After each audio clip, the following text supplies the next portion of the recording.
ইরার বাবা ঘের থেকে কি মাছ নিয়ে আসলো আর কি কি রান্না করলাম তো আজকে সেটাই দেখাবো। যদিও সিলভার কাপ মাছ আমার খুব একটা পছন্দ না, এটা তো আমি সিলভার কাপ নামেই চিনি, মানে আপনারা কে কি নামে চিনেন এটা আমি জানি না। তো আমাদের ঘের যেহেতু সাদা মাছ আছে সেজন্য কিন্তু প্রচুর সাদা মাছ আমাদের ঘেরে কম বেশি সারা বছরই পাওয়া যায় আর কি।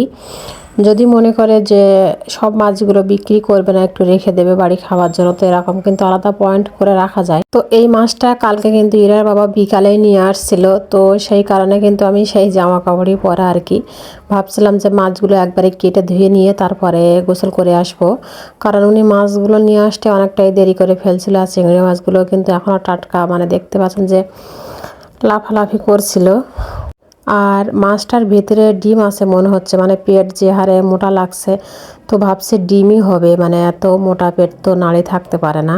তো যাই হোক মাছটা আমি ভালোভাবে মানে আঁশটাগুলো উঠিয়ে নিলাম, আর তারপরে কিন্তু চিংড়ি মাছগুলো কেটে নিলাম। আর মাছটা কিন্তু এখন কাটবো না, আমি সব মাছটা ভালোভাবে আস্ত ধুয়ে নিয়ে তারপরে কিন্তু এই যে কেটে নিয়েছি। আর যে মাছগুলো আমার লাগবে না সেগুলো প্যাকেট করছি ফ্রিজে রাখার জন্য। আর এর থেকে কিছু টাটকা মাছ আমি রাতে মানে ঝোল করব ইরার বাবার জন্য, কারণ উনি টাটকা মাছ নিয়ে আসলে যখনই নিয়ে আসুক না কেন তখনই কিন্তু টাটকা টাটকাই খেতে চাই। তো ভাবছি যদি ফ্রিজে রাখি তো তেমন একটা খেতে চাইবে না, তো রাতে কিছু মাছ আমি ঝোল করে দেই আর বাকিগুলো আমি ফ্রিজে উঠিয়ে রাখছি। তো এই যে মাথাটাই কিন্তু রান্না করব, কারণ মাথা কিন্তু ফ্রিজে রাখলে মানে লালা লালা মতো হয়ে যায়, আর ওই মাথা খেতে অতটাও ভালো লাগে না। এই জন্য আমি চেষ্টা করি যে মাছ নিয়ে আসুক না কেন মাথাগুলো আগে রান্না করে নেওয়ার, কারণ মাথা রাখলে খুব একটা ভালো লাগে না।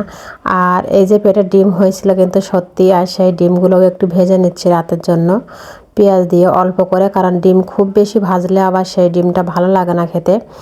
তো যাই হোক সকালে উঠেই কিন্তু আমি ঘরের ভিতরে যে ঠিক করে নিচ্ছি, কারণ একটা নতুন তোষক তৈরি করেছি এই ঘরে দেবো, মানে খাটের উপরে আর কি। কারণ এই তোষকটা আমার অনেকটাই ছোট, মানে অন্য ঘরের তোষক এই ঘরে দেওয়া আর কি। তো সেজন্য একটা তোষক আমি তৈরি করে নিয়েছিলাম এই খাটের জন্য।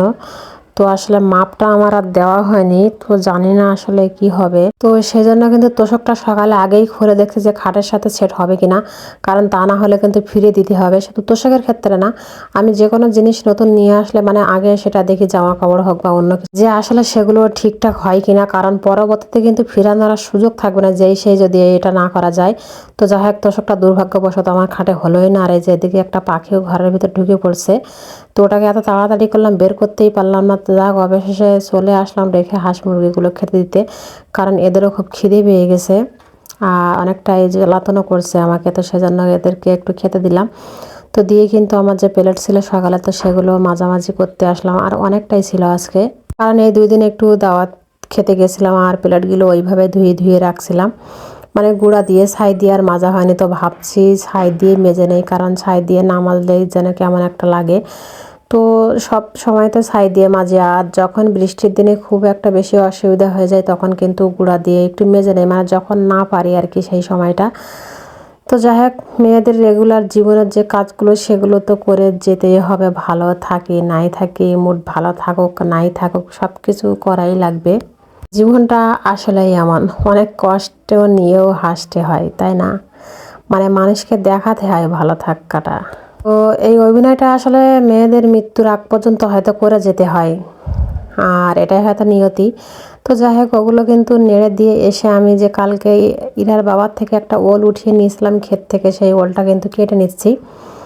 আর ওলটা আমার ক্ষেতের ওল, আর এই ওলটা খেতেও কিন্তু অনেক মানে মজা আর কি। সব ওল আবার সিদ্ধ হতে চায় না, আমাদের মাটি ভালো হয় জন্য মাটির গুণে কিন্তু তরকারিও ভালো হয়, তো সেটা প্রমাণ হলো এখানে আর কি। একই জায়গায় কিন্তু পাশে অন্য কেউ লাগালে তাদের খুব একটা ভালো হয় না, কিন্তু আমাদের আবার ভালোই হয় এই মানে সবজিগুলো। তো যাই হোক ওল কিন্তু কেটে ধুয়ে ভালোভাবে পরিষ্কার করে নিয়েছি, আর তারপরে চুলাটা জ্বালিয়ে দিলাম রান্না করার জন্য। ওল আর চিংড়ি মাছ রান্না করব আজকে। তো চিংড়ি মাছগুলো আমি আগে রসুন ছাড়া সব মশলা দিয়ে একটু ভেজে নিচ্ছি ভালো করে, তারপরে কিন্তু রসুনটা দিয়ে দিচ্ছি, কারণ রসুনটা দিলে কিন্তু অনেকটা গায়ে লেগে যায়। আর চিংড়ি মাছের ভিতরে খুব একটা মশলা ঢুকতে চায় না, তো সেই কারণে আমি তরকারি যত ভালো কষাবেন ততই কিন্তু খেতে ভালো লাগবে। আর আজকের ভিডিও আমার এ পর্যন্ত, সবাই ভালো থাকবেন সুস্থ থাকবেন, আল্লাহ হাফেজ।